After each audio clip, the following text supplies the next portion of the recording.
Mr. President, Senator Anderson is offering Amendment Number 5. Amendment Number 5 is available as a scanned amendment on the Chamber Automation System. Senator Anderson, to your amendment. Thank you. I rise today to speak against this package, but also to call for action on this amendment and ask for support on this amendment to add anti-bullying language to our school code. Folks, we're undertaking efforts under the suggested premise of improving our kids' education. So why aren't we ensuring their safety and security while they're at school, whether it's a public or a private school or a charter school? Bullying hurts our kids' abilities to succeed and even survive. Bullying can lead to increased absences, depression, and in extreme cases, even suicide. While we may not agree on much today when we're considering these bills, we should all be able to agree on protecting our kids and keeping them safe. Michigan has the dubious distinction currently of being one of only 3 states that has failed to adopt anti-bullying legislation. This amendment would rectify that and go a long way to providing a safe learning environment for all of our kids across Michigan. Or you can continue to ignore the problem. With all this talk about giving parents more choices, don't you think all parents would choose to provide their children or prevent their children from being bullied and defend them and protect them where they are? You have a choice too, to stand up for all of our kids and support this measure to implement an anti-bullying policy for all of Michigan schools. I urge you to support this amendment, and I'd ask that my remarks be printed in the Journal. Without objection, is so ordered. Senator Hildenbrand. Thank you, Mr. President. I appreciate and respect the comments of my colleague. I just disagree on the process. Our local school districts can, at their own will, come up with a bullying policy that works for their specific school district. And so as we have this debate, and bullying's been an issue in our society for decades, and it's obviously a growing issue as of late. And we ought to encourage all of our local school districts to come up with a policy that works the best for their district and the students and parents and families in that district. So I urge a no vote on the amendment. Thank you.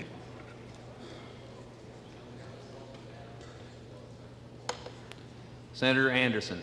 Thank you for recognizing me a second time. The previous speaker, I think, fails to mention that many school districts in this state have chosen to ignore the problem.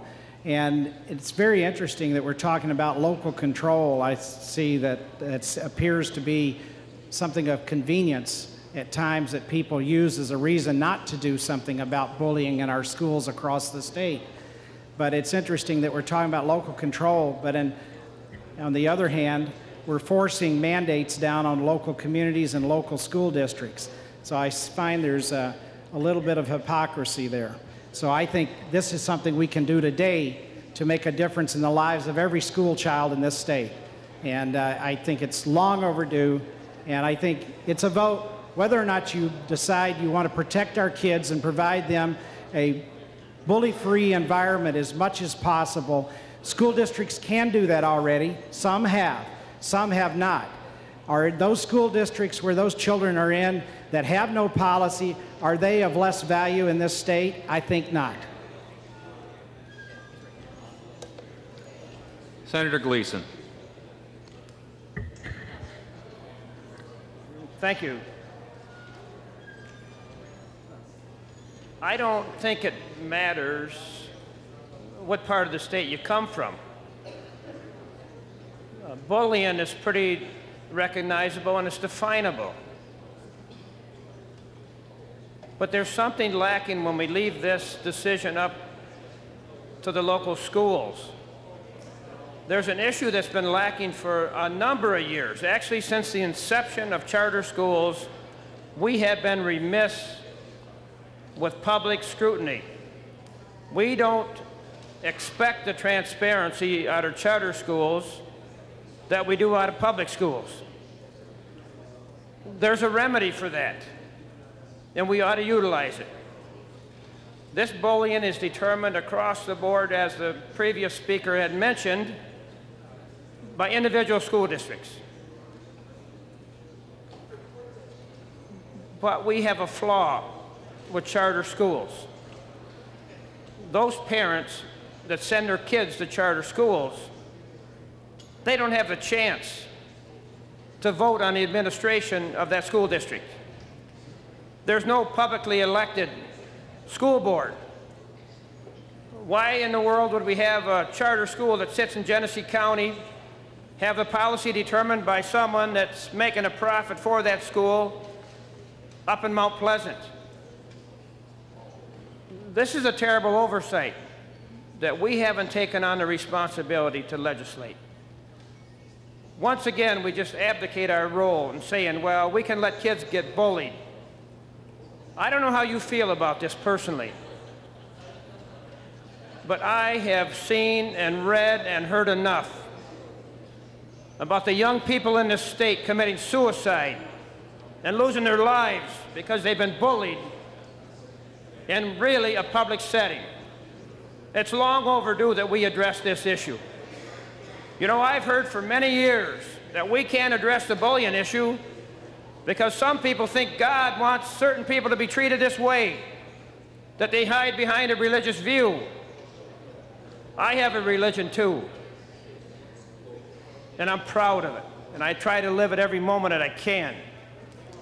But there's not a God that was ever, there was never a God that ever was thought of or believed in or had faith in that said that we should hurt our young people. This is a terrible thing to continue this bullying in our state. I think it's high time we as senators, we take our elections seriously and we want to represent all realms in our districts. When are we going to stand up for the most feeble? When are we going to stand up for the little ones? We have Dominic Calhoun. Recently, there was just another death in Genesee County. Suicides on a regular basis happening much too often. And nobody can deny what's causing these suicides. These kids can't even go to a public setting. They can't even go to their schools where each and every one of us want them to be.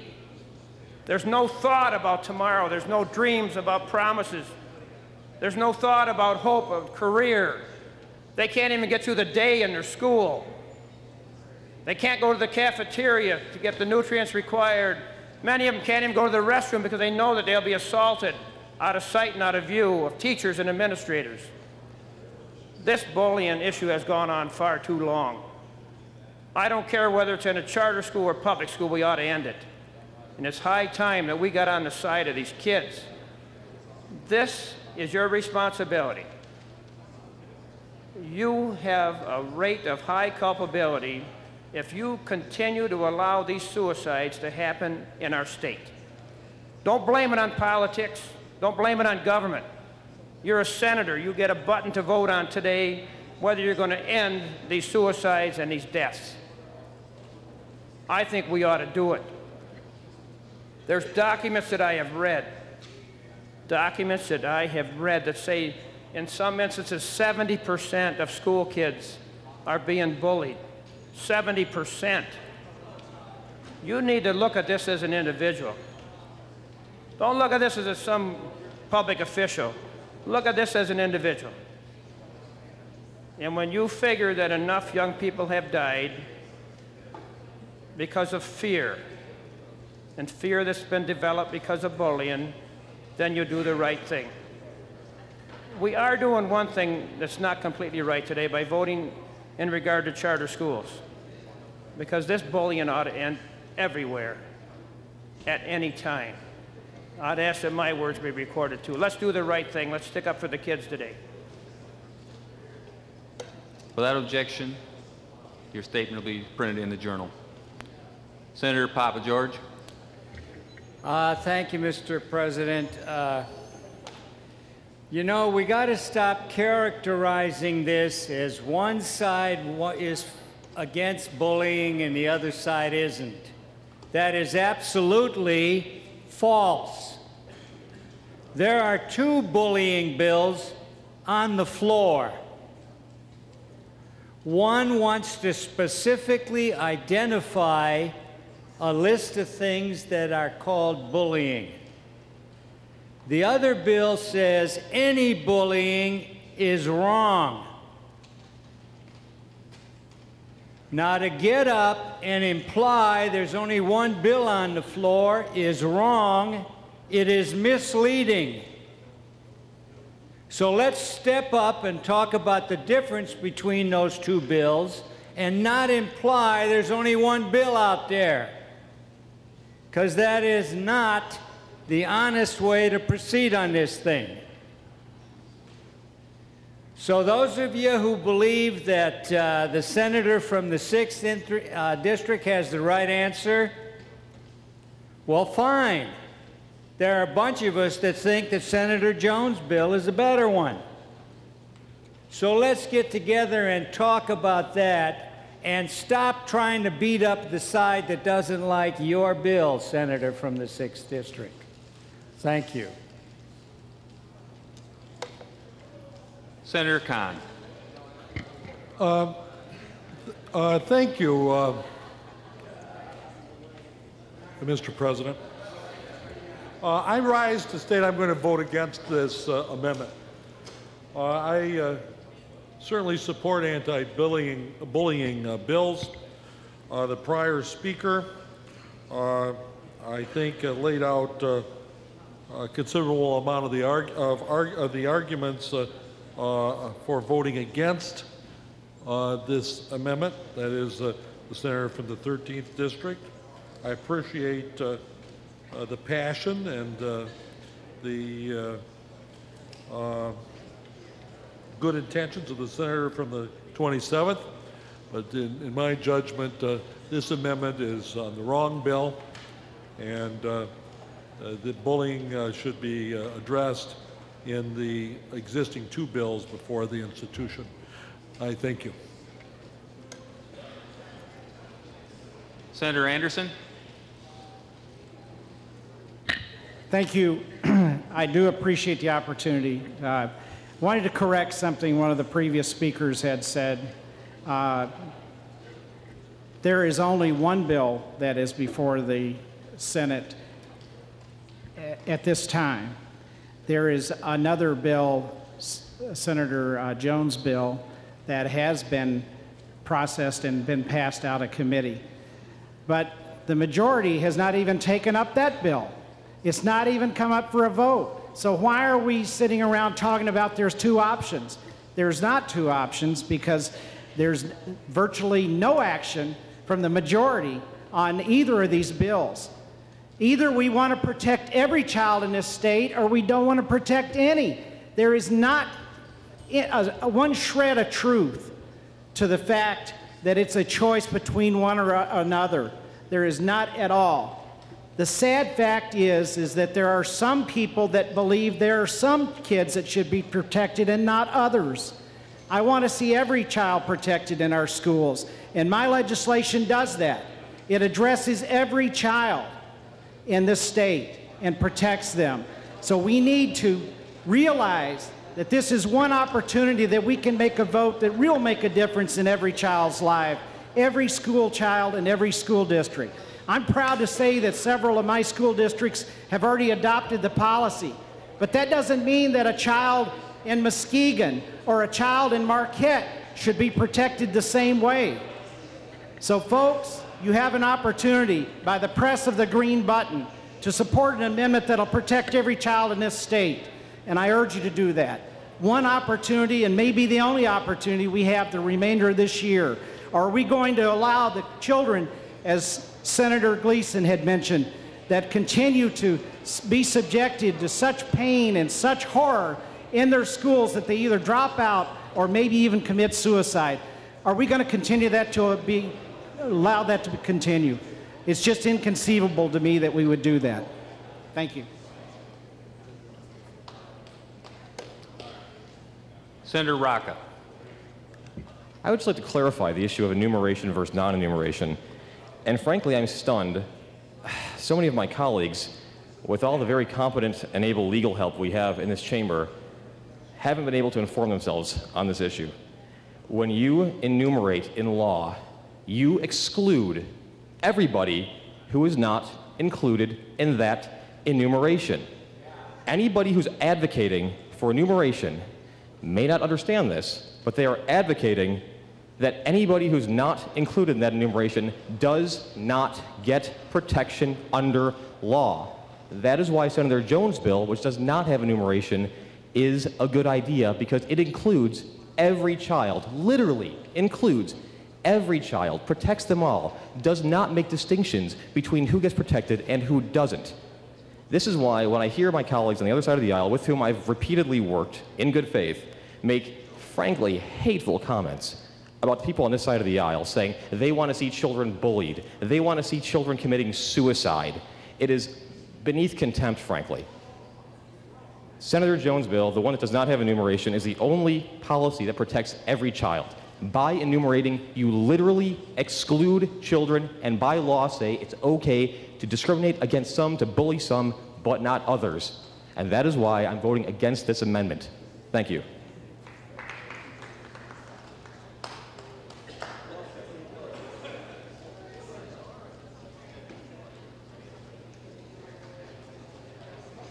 Senator Rocca asked that his remarks be printed in the journal.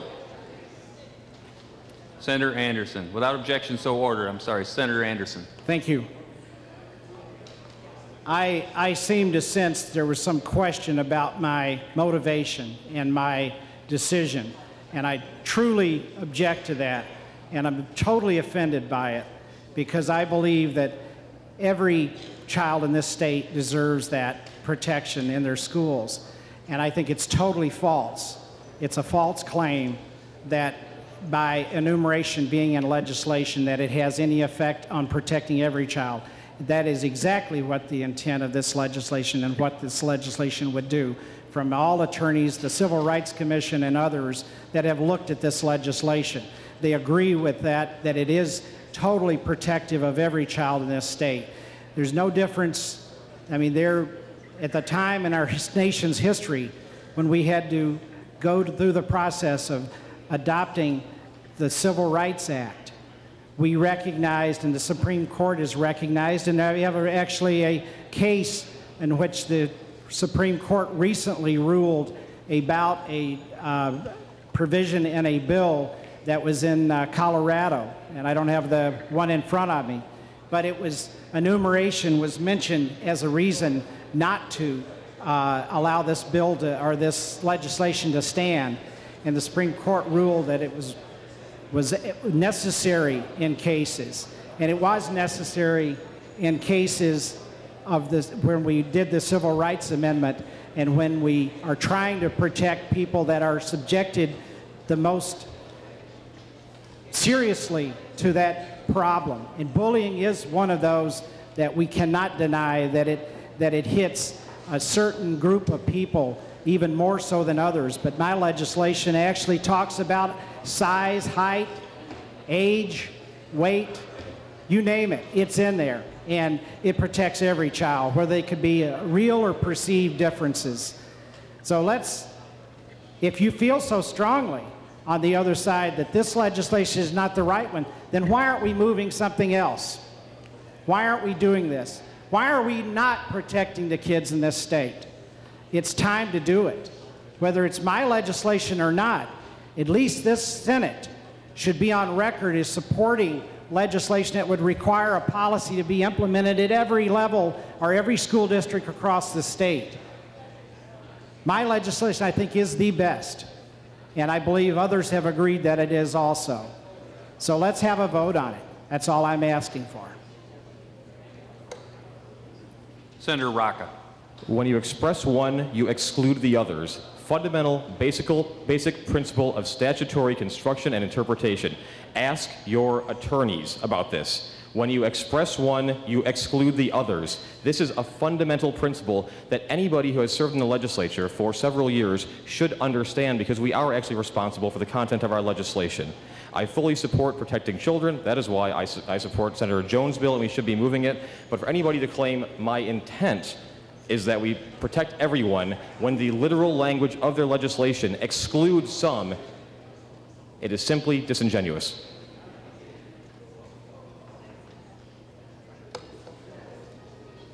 Senator Caswell. Thank you, Mr. Chairman. Obviously, there's a lot of passion on this issue, and obviously this is a very complicated issue, and an issue that needs to be discussed on its own merits. I think it's poor that we get a 6 to 8 page amendment thrown at us at the last minute with no ability to do any kind of analysis, with no ability to look at any of the implications. I sincerely appreciate the previous speaker's explanation of the law, since I'm not a lawyer. This is not the vehicle by which this issue should be discussed. We're talking about an entirely different issue here today, and this is certainly an issue that needs to be discussed and will be discussed in the future. This is not appropriate, in my opinion. Thank you. The question is on the adoption of the Anderson Amendment. All those in favor will vote aye. All those opposed, nay. Secretary will open the board. Secretary, close the board. Mr. President, on the Anderson Amendment, there are 4 aye votes and 8 no votes. Yeas and nays have been requested. All in favor of the yeas and nays will vote aye. All opposed, nay. Secretary will open the board.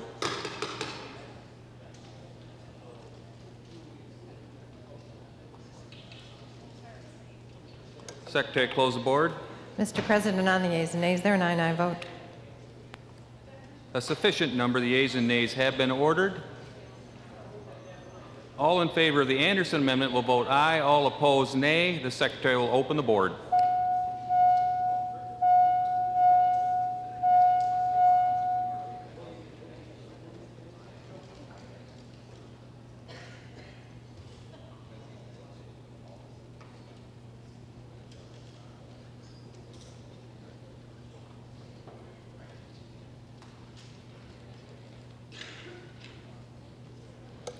Seeing all members present having voted, without objection, the Secretary will close the board and announce the vote. Mr. President, on the Anderson Amendment number 5, by record roll call vote, there are 12 aye votes and 26 no votes. An insufficient number.